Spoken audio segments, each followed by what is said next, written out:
할렐루야. 사랑하는 여러분, 오늘 여러분을 누가 이 자리에 보내주셨습니까? 하나님이 보내주셨습니다. 하나님이 여러분을 보내주실 때 이미 예비하신 은혜가 있는 줄 믿으시길 바랍니다. 성령을 이 자리에 함께 보내신 하나님께서 하나님의 풍성한 은혜와 영광을 경험케 해주시는 복된 시간 되기를 주의 이름으로 축원합니다. 고넬료가 성령을 받은 이 사건에 대해서 사도행전은 아주 길게 그리고 자세하게 많은 분량을 할애하면서 우리에게 설명해 주고 있습니다. 왜냐하면 이방인인 고넬료가 성령을 받은 이 사건은 이제까지 하나님께서 백성들이 반드시 알아야 할, 그리고 말씀해 주신 그 놀라운 하나님의 나라가 어떻게 확장될 것인가 하는 그 놀라운 복음의 새로운 패러다임을 제시해 주는 내용이기 때문에 이 내용이 아주 중요하게 그렇게 기록이 되어 있는 것입니다. 제가 패러다임이라고 하는 조금 어려운 말을 써서 참 죄송합니다. 여러분 다 아시죠? 생각의 집이라고 이해하시면 좋을 것 같아요.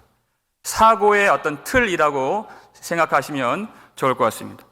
예를 들어서 여러분 처음에 미국 이민 오실 때 집을 구할 때 그때는 아이들도 작고 그리고 이제 급하게 직업도 구하고 정착을 해야 했기 때문에 아주 작고 그런 큰 집보다는 아담한 집을 먼저 구하곤 합니다. 그래도 전혀 부족함이 없고 만족스럽고 불편함이 없어요.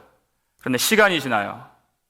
안정된 생활을 찾고 또 자녀들도 자라고 또 살림살이들도 늘어나고 그러다 보면은 또 집도 낡고 여러 가지 문제가 발생되게 되죠. 우리의 사고의 틀도 마찬가지입니다. 하나님께서 이스라엘 백성들을 불러주셨을 때 하나님의 구원의 계획과 그 계시를 무엇으로 주셨습니까? 율법을 통해서 주셨어요. 모세를 통해서 율법을 주셨을 때 그 율법이라는 사고의 집 속에서 그들은 절대적인 가치로 그것을 여기고 하나님을 섬겨 왔습니다. 그런데 율법이라고 하는 이 사고의 틀은, 이 집은 하나님이 최종적으로 영구적으로 이 백성들에게 주신 안식처가 아니었습니다. 하나님의 백성들은 하늘에 속한 자들로서 이 땅에 잠시 이민해 온 사람들입니다.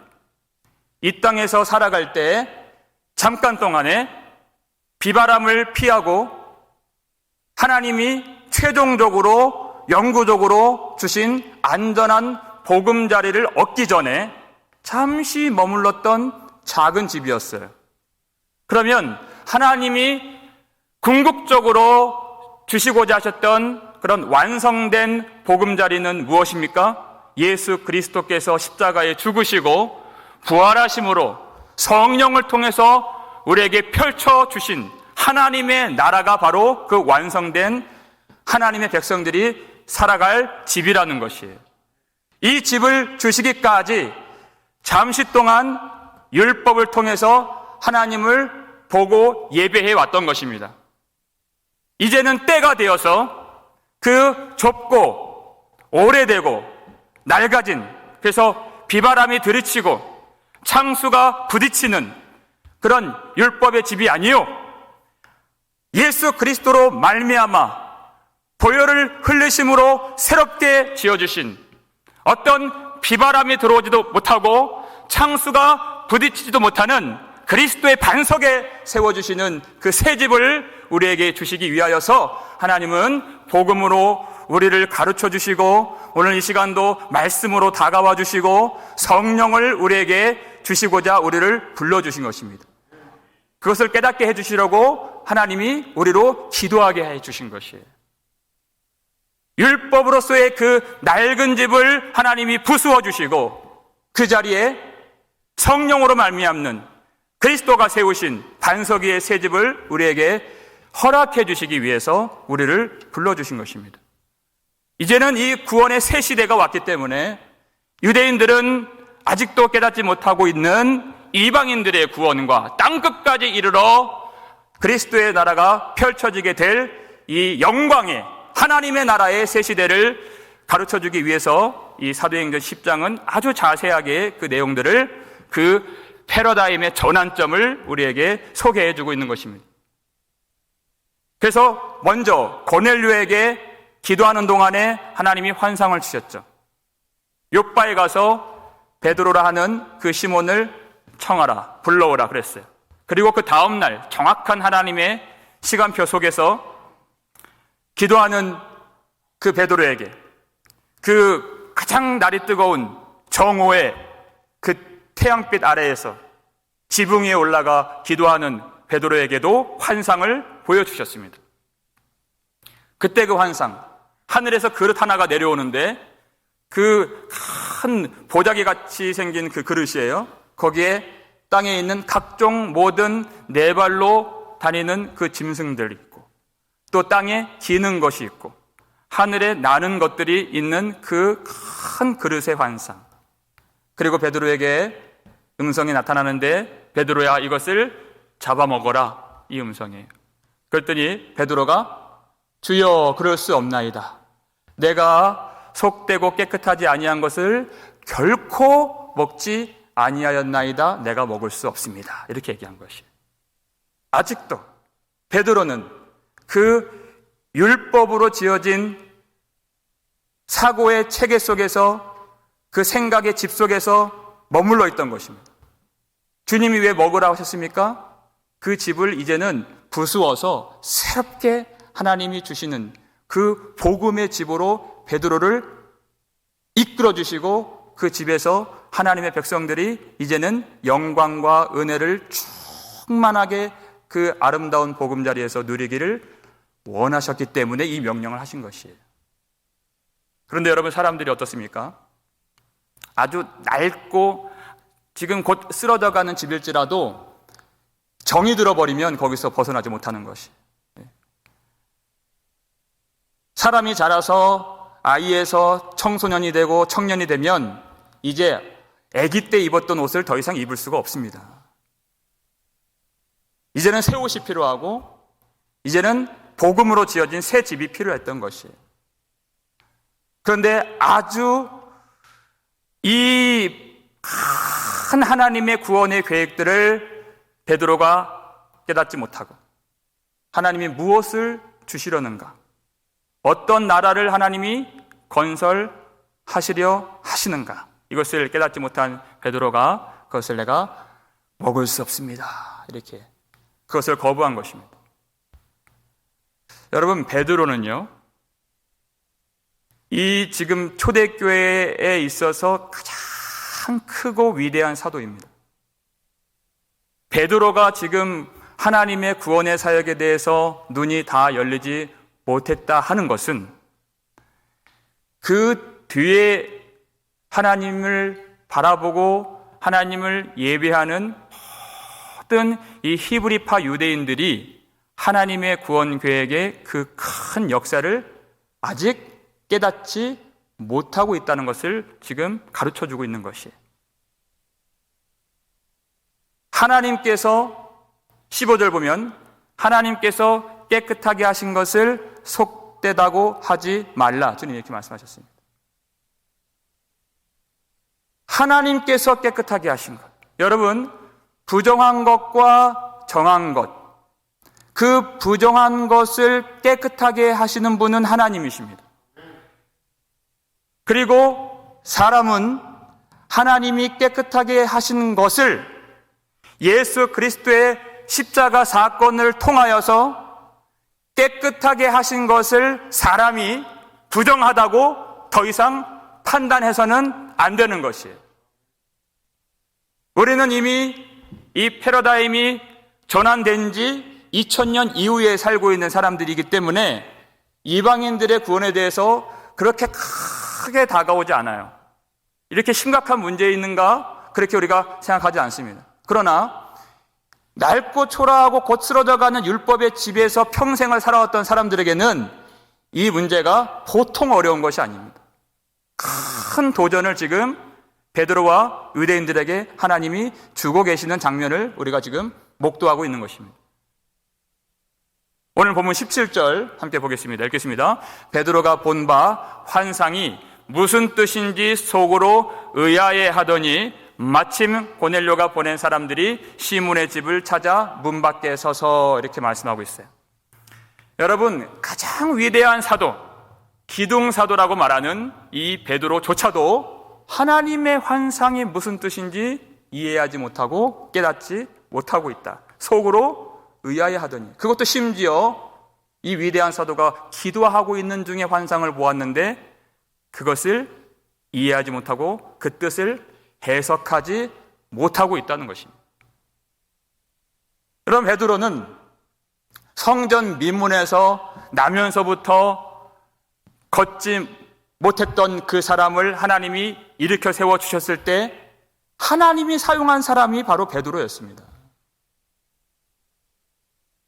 욥바에서 죽었던 다비다를 하나님이 다시 일으켜 주시고 살게 해주셨을 때 그때에도 사용하셨던 사람이 베드로였어요.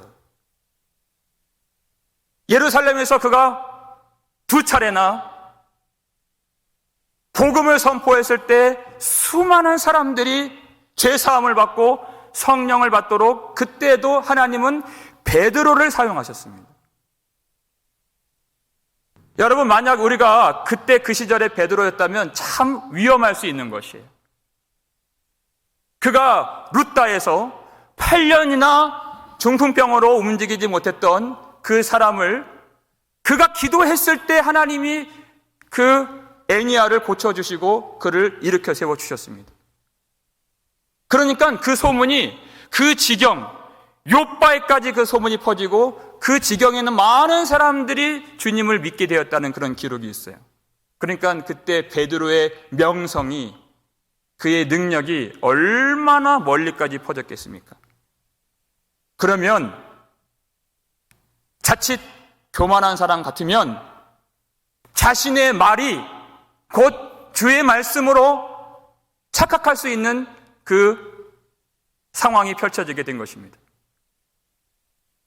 반복되는 그런 능력을 행함으로써 자신의 능력이 마치 주님의 능력인 것처럼 그가 여겨질 수 있는 그런 상황에 처해 있는 것이에요. 자신의 지금 생각이 곧 하나님의 생각인 것처럼 그가 착각에 빠질 수 있는 위험에 지금 처해 있는 것입니다. 그런데 우리가 알아야 할 것은 그렇게 하나님께서 기쁘시게 사용하셨던 베드로조차도 하나님이 계시의 문을 열어주지 아니하시면 환상 하나도 깨달을 수 없는 연약한 인간이 베드로라는 것이에요. 하나님이 보여주시지 아니하시면, 하나님이 가르쳐주지 아니하시면 그 뜻이 무엇인가? 베드로가 그것을 이해할 수가 없는 것입니다. 베드로가 행했던 능력은 베드로의 자신의 것이 아니었습니다. 오직 예수 그리스도, 우리 주님의 능력이었지 그가 갖고 있던 자기의 능력이 아니었다는 것이에요. 하나님이 붙으실 때에만 그가 쓰임받을 수 있고 하나님이 하늘의 문을 열어주실 때에만 그가 깨달을 수 있는 그조차도 너무나도 연약한, 반면 하나님은 얼마나 크고 얼마나 높으시며 얼마나 위대하신 주권자 되시는가. 기도하는 사람이 그것을 알고 더 겸손하게 하나님의 뜻을 구하고 하나님의 인도하심을 구할 수가 있어야 되는 것이에요.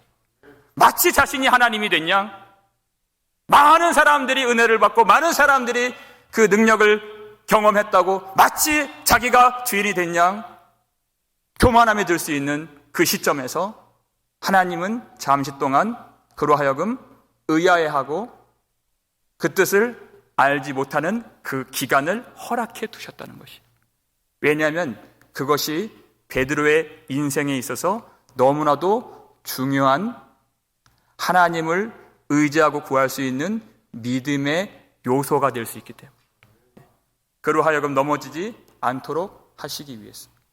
여기서 의아해하다라는 이 말은요, 당혹스러워하다란 말이에요.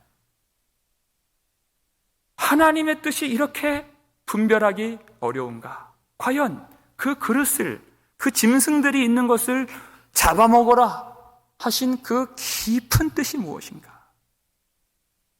너무나도 당혹스러워해서 그 뜻을 헤아리지 못할 때, 여러분 17절 중간에 보면 마침 이런 게 있어요. 마침. 여러분 이 마침이라는 이 단어가 무엇을 말합니까? 정확한 하나님의 그 타이밍 가운데에서 하나님이 일하고 계셨다는 것이에요. 베드로가 제6시에 기도했을 때 환상을 보았습니다. 시간을 정확하게 이야기를 해줘요. 이 마침 어떤 일이 벌어졌습니까? 사람이 생각할 수 있는 시간이 아니에요. 고넬료가 보낸 사람들, 두 종과 하나의 그 충성스럽고 경건한 부하가 있었습니다. 총 3사람이죠. 그 사람들이 베드로가 지금 기도하고 환상 중에 뜻을 다 헤아리지 못하는 그 시점에 베드로가 있는 그 무두장이 시몬의 집 바로 문 밖에 그들이 당도해 왔다 하는 것입니다. 베드로는 이것이 무슨 뜻인지, 어디로 가라고 하는 것인지, 어떻게 살라고 하시는 것인지, 사도이지만 모든 예루살렘 교회 성도들은 자신을 바라보고 있고 어떤 하나님의 큰 역사를 나타낼까 기대를 받는 몸이지만 자신조차는 하나님의 뜻을 한치도 헤아리지 못하는 막막함과 답답함 가운데 있었어요. 기도를 해도 시원치 않는 어둠 속에서 그가 당혹스러운 가운데 하나님의 뜻을 계속 구하고 있었습니다. 그런데 마침 그도 알지 못하는 때 하나님께서 그 배후의 그 모든 일들을 진두지휘하시면서 그 두 종과 한 부하를 베드로가 유숙하고 있는 그 집 앞에 지금 다 다르게 하신 것입니다. 우리는 막막한 가운데 있고 하나님의 뜻을 헤아리지 못하고 무엇을 해야 될지 길이 보이지 않는 어둠 속에 있을 때 하나님은 그 모든 일들을 이전부터 한 단계 하나씩 한 단계 진행하고 이루어 오고 계셨다는 것을 여러분 믿으시길 바랍니다. 우리가 답답해하는 그 순간에도 하나님은 쉬지 않고 그 일들을 해결해 주시기 위하여서 끊임없이, 그리고 정확한 그 시간표 안에서 그 타이밍에 마침내 그것을 이루시는 하나님이세요. 그 제6시에 그들이 한 50km도 넘는 그 먼 거리, 가이사랴부터 요빠까지 그 내려오는 길에 어떤 어려움도 있을 수 있고 장애를 만날 수 있고 그들이 발이 부르틀 수가 있고 실족할 수도 있고 여러 가지 수를 헤아릴 수 없는 많은 요소들이 있을 수 있었습니다. 그런데 하나님은 베드로가 그들을 만나고 그들이 베드로를 만나야 했기 때문에 그 오는 길 모든 여정 속에서 그 두 종을 그리고 한 그 부하를 하나님이 붙들어 주셨다는 것이. 여러분 요빠까지 왔는데 바닷가에 집이 한두 채였겠습니까? 얼마나 많은 집이 있었겠어요? 그런데 정확한 그 정오 12시에 그 집 앞에 세우시기 위하여서 하나님은 순적하게 그 집도 찾아낼 수 있도록 하나님이 그들의 발걸음을 붙드시고 인도해 주셨다는 것입니다. 막막한 것은 이 두 종도 마찬가지예요. 여러분, 이들이 확신을 가지고 지금 이 문 밖에서 두드리고 있는 것이 아닙니다. 하나님께서 어찌어찌 인도해 주셔서 한 집 앞에 왔는데 무두장이의 집으로 보여요. 왜냐하면 냄새도 지독하고 거기는 참 지저분하고 아주 혐오스러운 그런 광경들이 펼쳐져 있는 그런 집이었을 것입니다. 여러분, 그 내장과 그 짐승들의 피가 썩는 그 냄새가 진동하는 그 집이었을 것이에요. 그렇다고 해서 정말 자기가 본 환상도 아니에요. 자기 주인이 본 환상이 정말 실제인지 아닌지, 사실인지 거짓인지 아직 그것이 판명되기 전의 상황입니다. 그러니까 이 집에 정말 환상 속에서 나왔다고 하는 그 베드로, 시몬이 있는지 없는지 알지 못하죠. 그래서 질문을 하는 겁니다. 18절 읽겠습니다. 불러 묻되 베드로라 하는 시몬이 여기 유숙하느냐 하거늘 그래요. 자, 이 집은 누구의 집입니까? 무두장이 시몬의 집입니다. 그러니까 이 집이 시몬의 집입니까? 라고도 물어서는 안 돼요. 왜냐하면 시몬이 있다 했을 때 어떤 시몬인지 분간할 수가 없기 때문에 베드로라 하는 시몬이라고 이렇게 물은 거예요. 그런데 유숙하다라는 이 말은요, 잠시 기거하고 잠시 동안 일시적으로 머무르다라는 뜻입니다. 그러니까 베드로의 집입니까? 라고도 물어서도 안 돼요. 그리고 베드로가 잠시 유숙했다가 또 어디론가 갔다고 하는 그런 대답이 나와서도 안 되는 것입니다. 그러니까 이 짧은 이 질문 속에는 아주 여러 가지 조건들이 다 들어가 있는 것이에요. 만약 이 조건들 중에서 하나라도 부족한 부분이 발생된다면 이 두 종과 이 경건한 부하 이들 속의 마음은 금방이라도 불신과 의심의 구름으로 덮이게 되는 것입니다.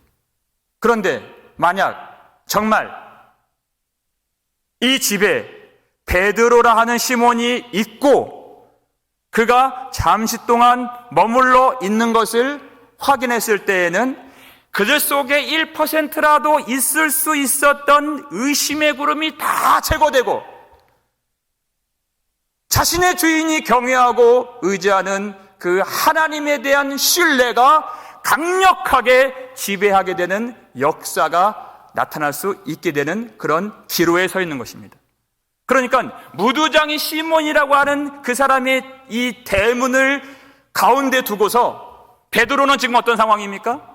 베드로는 아직도 옛 율법의 사고의 체계에서 벗어나지 못하고 해서 당혹스러워하고 아직 의심하고 있고 머뭇머뭇거리고 있는 그런 상황 가운데 있는 베드로의 모습을 보여주고 이 대문 밖에 있는 이 사람들은 앞으로의 그들의 인생 속에서 참으로 하나님의 말씀을 신뢰하며 따를 것인지 아니면 의심할 것인지 불신할 것인지의 기로에 서 있는 참 그 문을 사이에 두고 긴장되는 상황들이 지금 펼쳐지고 있는 것이에요. 그때 하나님이 또 때라는 단어가 나와요. 19절 보세요. 정확한 타이밍에 베드로에게 주님이 이렇게 말씀하십니다. 19절 읽겠습니다. 베드로가 그 환상에 대하여 생각할 때에 성령께서 그에게 말씀하시되 두 사람이 너를 찾으니 이렇게 나와 있어요. 그 정확한 때에 성령께서 베드로에게 말씀하십니다. 두 사람이 너를 찾아왔다. 총 온 사람은 세 사람입니다. 여기서는 두 사람이라고 얘기했어요. 이것은 사본상에 여러 종류의 사본들이 있는데 지금 NIV나 ESV라고 하는 그런 번역본을 함께 보시는 분들은 아마 세 사람이라고 나와 있을 것입니다. 그런데 한글 개역 성경과 또 많은 사본들은 또 두 사람이라고 나와 있어요. 왜냐하면 초점이 어디에 있느냐면 사본마다 조금씩 다른 부분이 있는데 한 부하는 이미 부하 중 100명의 그 백부장의 수하 안에서 가장 경건한 사람을 뽑았다 그랬습니다. 그럼 믿으면 별 문제가 없는 사람이에요. 그런데 문제는 그 두 종이었어요. 그 두 사람. 이 사건을 말미암아 더 주인을 믿고 주인이 섬기는 하나님을 믿게 될 것인가 아니면 그저 의심 속에서 이방인의 길을 걸어갈 것인가 그 초점이 그 두 사람에게 있었다는 그것을 우리가 이해할 수 있는 것입니다. 그것을 강조하는 그런 사본을 한글 개역 개정은 따라간 것이에요. 어쨌거나 베드로를 만나고자 하는 그 사람이 왔다고 성령께서 그때에 정확한 그때 아직 의심의 구름이 다 거쳐지지 아니하고 그가 당혹스러워하는 그때에 하나님은 그 사람들을 오게 하시고 그리고 성령께서 그것을 알려주신 것입니다. 그리고 베드로에게 무엇을 명령하셨습니까? 오늘 보면 마지막 절 20절 함께 읽겠습니다.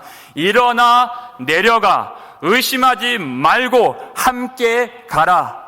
내가 그들을 보내었느니라 하시니 아멘. 자, 의심하지 말고 함께 가라. 베드로에게 지금 기도하는 자리에서 웅크리고 지금 기도의 씨름을 지금 벌이고 있는 것이에요. 하나님 뜻을 알려주옵소서. 그런데 일어나 내려가라. 왜냐하면 이것은 베드로가 기도의 씨름으로 홀로 풀 수 있는 문제가 아니기 때문에 하나님이 그 문제를 풀어주시기 위해서 사람들을 보내신 것입니다. 하나님은 우리에게 그 길을 인도해 주시고 하나님의 뜻을 계시해 주실 때 하나님의 정확한 타이밍에 그것을 깨달을 수 있도록 하나님이 배후에 모든 전권을 가지시고 역사하시는 하나님이십니다. 그리고 많은 순간 우리로 하나님 앞에 큰 복음의 영광의 집에 들어갈 수 있도록 하나님은 사람들을 통해서 사람들을 보내서 그 일들을 이루시는 하나님이십니다. 사람을 사용하신다는 것이. 일어나 의심하지 말고 함께 가라 하시는 것이. 함께 가라. 여러분, 의심하지 말라. 이것은 우리가 의심이 들면 어떤 결단을 내리지 못하고 주저주저하고 이렇게 머뭇머뭇거리는 그런 우리의 모습들이 있죠. 그런데 그 정도의 뜻만 말하는 것이 아니에요. 이 의심하다라는 이 동사는 구분하다, 구별하다라는 뜻입니다. 그러니까 그것을 베드로 내가 구별하지 말고 그것을 둘로 나누지 말고 함께 가라 하는 것이에요. 그것이 바로 베드로에게 보여주셨던 큰 보자기 같은 그릇 속에 담긴 각종 짐승들을 먹으라 하시는 환상을 성령께서 깨우쳐 주신 것이에요. 내가 부정하다, 정하다, 구별하지 말고 그들과 함께 내려가라. 왜냐하면 내가 그들을 보내었느니라 말씀하신 것이에요. 그 낡고 초라하고 이제 곧 쓰러져갈 율법의 체계 속에서 이제 벗어나와서 그것을 나오면 하나님이 복음으로 세우시는 영광의 새 집을 하나님이 그 자리에 만들어 주시겠다는 것이에요. 그 집이 어떻게 세워지는 것입니까? 율법으로 나뉘었던 유대인들은 하나님께 선택받아서 거룩한 백성이요, 이방인들은 그들이 선택받지 못한 멸망받을 부정한 백성이요, 이렇게 구분지었던 모든 구약의 음식법과 이 모든 의식의 법들을 하나님께서 철폐해 주시고 예수 그리스도 우리 주님께서 흘리신 보혈로 말미암아 새롭게 건설하신 영광의 나라를 베드로가 맛보고 경험하고 그 복음을 땅끝까지 전할 수 있도록 하시기 위해서 베드로에게 특별히 성령께서 이 명령을 하신 것입니다. 일어나 내려가 의심하지 말고 함께 가라 하신 것이에요. 여러분, 그 영광의 나라가 어떻게 세워지게 되었다고 말씀했습니까? 바로 예수 그리스도 십자가 사건이죠. 에베소서 2장 16절, 17절, 18절, 19절, 4절 함께 읽겠습니다. 또 십자가로 이 둘을 한 몸으로 하나님과 화목하게 하려 하심이라. 원수된 것을 십자가로 소멸하시고 또 오셔서 먼 데 있는 너희에게 평안을 전하시고 가까운 데 있는 자들에게 평안을 전하셨으니 이는 그로 말미암아 우리 둘이 한 성령 안에서 아버지께 나아감을 얻게 하려 하심이라. 그러므로 이제부터 너희는 외인도 아니요 나그네도 아니요 오직 성도들과 동일한 시민이요 하나님의 권속이라. 아멘. 그랬어요. 예수 그리스도의 그 십자가에서 흘리신 보혈로 말미암아 주님은 그 둘을 하나가 되게 하신 하나님이십니다. 모든 유대인들과 이방인들을 이제 둘로 나누는 옛 시대의 체계는 이전 것으로 다 지나갔어요. 처음 것은 다 지나갔습니다. 이제 새 시대가 도래했고 새 것이 왔고 새 나라가 펼쳐지게 된 것입니다. 그 전에는 소망이 없었던 백성들, 빛을 보지 못했던 이방 사람들. 그렇지만 예수님은 그는 화평이신지라 그랬어요. 우리의 화평이 되시는 예수 그리스도 안에서 그가 흘리신 피를 의지할 때 절대 하나님의 은혜를 맛볼 수 없었고 그의 영광의 빛을 볼 수 없었던 많은 이 땅의 이방인들도 하나님의 은총을 받는 하나님의 백성, 거룩한 성도들과 동일한 천국의 시민이요 하나님의 권속으로 하나님이 그들을 불러주시는 은혜를 주셨다는 것입니다. 그들에게는 전혀 소망이 없었어요. 여러분, 우리 한 사람 한 사람이 다 그와 같이 어떤 소망도 빛도 생명도 얻을 수 없었던 그런 외인들이었습니다. 여러분, 우리가 얼마나 하나님과 멀리 있었던 원수들이었습니까? 예수 그리스도의 십자가로 원수된 것을 소멸하시고 중간에 막힌 담을 허물어 주시는 은혜가 아니었다면 우리가 어떻게 하나님 앞에 예배를 드리고 주님의 이름을 부르며 하나님의 영광의 나라를 우리가 기대하고 소망할 수 있었겠습니까? 전혀 불가능한 날. 더군다나 우리 대한민국을 한번 생각해 보세요. 어떻게 대한민국의 교회가 세워질 수 있었습니까? 역사를 보면 이해할 수가 없는 것이에요. 서양 나라는 미국이나 유럽은 그럴 수도 있겠죠. 그런데 불과 120년 전만 하더라도 정말 이 조선이라고 하는 땅, 이 땅의 존재조차도 사람들은 알지 못했어요. 전혀 교회 하나 세워질 수 없는 이 어둠의 땅, 소망을 볼 수 없고 빛을 볼 수 없었던 흑암이 가득하고 혼돈과 공허함이 충만하고 죄와 사탄이 가득 장악하고 있었던 그 조선 땅에 누가 그 땅을 사모하고 그 땅에 하나님이 영광으로 하나님의 백성들을 일으켜 주신다는 것을 상상이나 할 수 있었겠습니까? 너무나도 신기한 일이 벌어진 것이에요. 그 중국 끝에 붙어있는 전혀 기억되지 않는 그 조그만 초라한 나라, 그 가난한 나라. 근데 하나님이 하나님의 사람들, 그 토마스 선교사와 알렌 선교사와 그 아펜젤러 선교사와 언더우드 이러한 선교사들의 마음속에 조선이라고 하는 이 작은 나라에 복음을 전하고자 하는 그 마음을 심어주신 것이에요.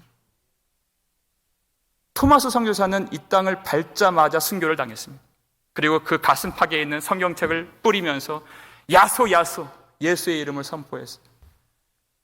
그 조선 땅, 그 평양 땅에 하나님이 순교자의 피를 흘려주심으로 했어 장대현 교회를 세워주시고 그 땅에 아무도 생각하지 못하고 상상할 수 없었던 놀라운 성령의 바람과 구원의 역사를 주님이 허락해 주신 것이. 어떻게 그 일들이 일어나게 되었습니까? 내가 그들을 보내었노라. 내가 그들을 보내었노라. 사람이 한 일이 아니라는 것이에요. 하나님이 그 사람들을 보내어 주실 때 사람들은 생각할 수 없는 놀라운 회복의 역사와 구원의 역사와 성령의 역사를 경험할 수 있는 것입니다. 하나님은 보내시는 하나님이세요. 하나님은 하나님의 백성들을 보내시는 하나님, 그리고 그 뜻을 그 사람들을 통해서 성취하시는 하나님이십니다. 먼저 죄가 왕성하고 하나님을 거부하는 이 땅, 혼돈과 공허와 흑암만이 충만했던 이 땅 가운데서 하나님을 볼 수 없었던, 그래서 하나님과 그 백성들 사이에 그 큰 큰 죄의 담이 가려졌던 이 땅에 하나님은 그의 아들 예수 그리스도를 이 땅에 보내주신 하나님이십니다. 도무지 하나님의 은혜와 영광을 알 수 없고 구할 자격도 없는 이 백성들을 위하여서 빛 되시고 진리 되시고 생명 되신 그의 아들 예수를 이 땅에 보내주셨고, 예수님은 그들을 위하여 그리고 우리를 위하여 십자가에서 피 흘려 죽으심으로 그 십자가로 원수된 것을 소멸하시고 하나님과 우리 사이에 있는 막힌 담을 그 육체와 십자가로 허물어 주신 것이, 주님은 그 일을 위하여서 예수님을 이 땅에 보내시고 예수의 사람들을 예수 없는 곳에 보내시고, 그리고 또 회복의 역사를 일으켜야 할 그 교회에 또한 하나님의 성령의 사람들을 보내주시는 것입니다.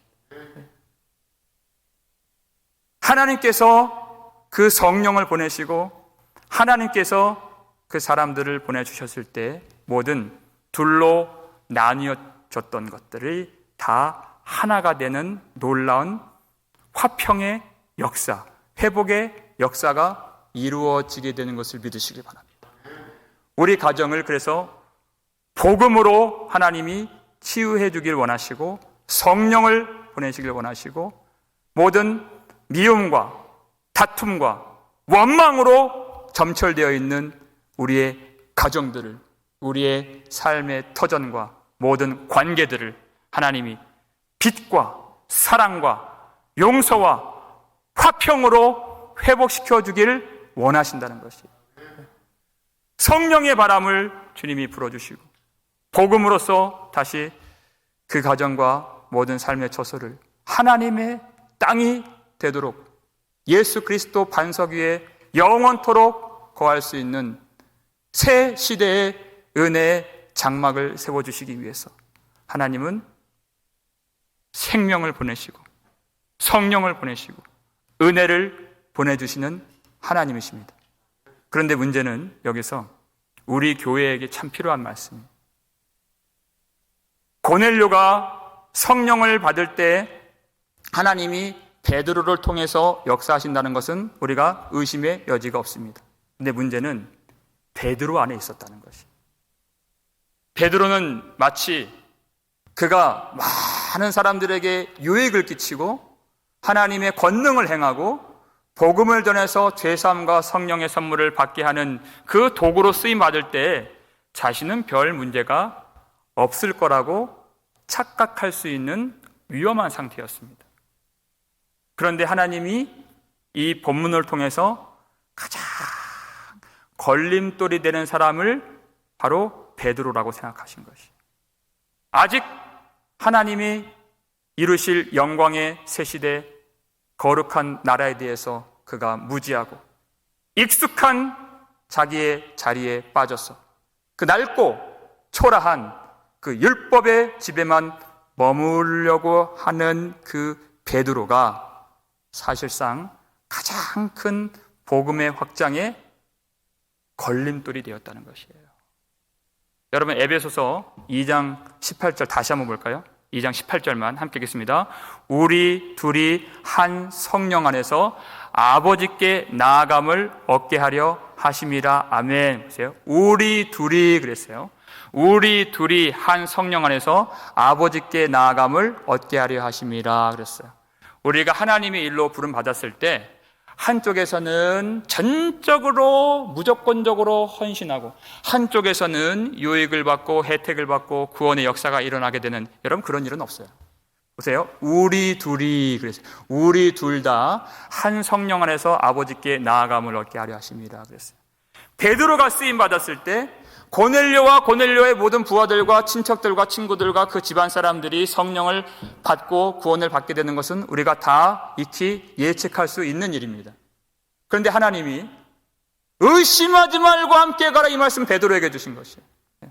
의심하지 말고 함께 가라. 내가 그들을 보내었느니라.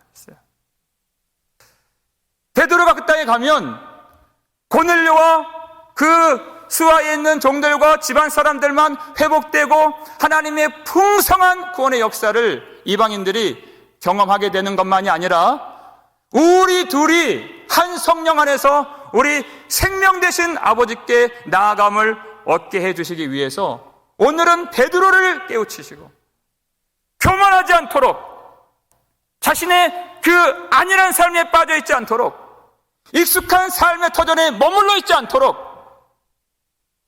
이제까지 훌륭한 그 사역을 펼쳤던 자신 속에 매몰되지 않도록 하나님은 베드로를 깨워주셔서 더 큰 영광을 보게 해주시고 더 큰 은혜 가운데 쓰임받게 해주시고 교만하며 넘어지지 않도록 의심의 구름을 다 거두어 주시고 베드로를 새롭게 일으켜 세워주길 주님이 원하신다는 것입니다.